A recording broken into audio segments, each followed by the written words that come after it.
নদিয়ার মায়াপুরের এক প্রাথমিক বিদ্যালয়ের পক্ষ থেকে পথ কুকুরদের আক্রমণ থেকে রক্ষা পাওয়ার বিষয়ে এক সচেতনতা শিবিরের আয়োজন করা হয়। একটি প্রতিবেদন। নদিয়ার মায়াপুরের পূর্ব মোল্লাপাড়া প্রাথমিক বিদ্যালয়ের পক্ষ থেকে পথ কুকুরদের তেড়ে যাওয়া এবং আক্রমণ থেকে রক্ষা পাওয়া নিয়ে এক অভিনব সচেতনতা কর্মসূচি শুরু হয়েছে।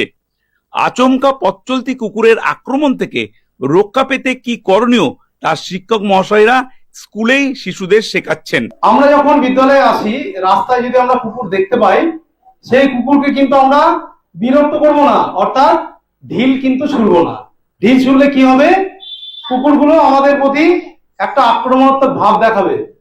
আমরা যেগুলো আজকে শুনলাম সেগুলো আগামী দিনে পালন করবো তো। কুকুরের মুখোমুখি হলে কি করতে হবে তা নিয়ে সচেতনতা করা হচ্ছে।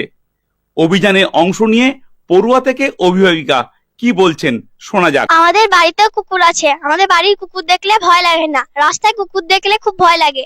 তাই আমাদের মাস্টার মশাইরা শিখিয়ে দিয়েছে কুকুর দেখলে ঢিলও মারবো না, আবার কুকুরদের বিরক্তও করবো না।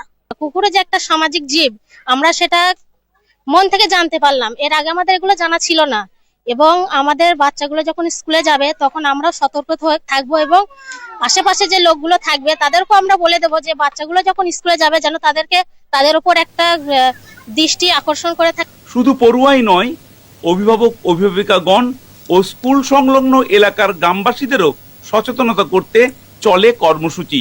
দেখে নেব সেই ছবি। এই রাস্তা দিয়ে আমাদের স্কুলের অনেক বাচ্চারাই যায়। তা এখানে যাওয়ার সময় রাস্তাতে কি কুকুর দেখা যায়? হ্যাঁ, কুকুর দেখা যায়। বাচ্চারা যায় স্কুলে, তখন আমরা বলে খোকা দাঁড়া, আমি একটু পাস করে দিই। আবার তাদের পাস করে দিয়ে গিয়ে দিয়ে তারপর আমি আমার পেছনে চলে আসি। এখনো যাই দুজনাকে ওই কুকুরের ভয়ে। উল্লেখ্য, কেন্দ্রীয় সরকার ও পশ্চিমবঙ্গের সমগ্র শিক্ষা মিশনের উদ্যোগে বিদ্যালয়গুলিতে পড়ুয়াদের সচেতনতা গড়ে তুলতে এক চিঠি দেওয়া হয় এ নিয়ে।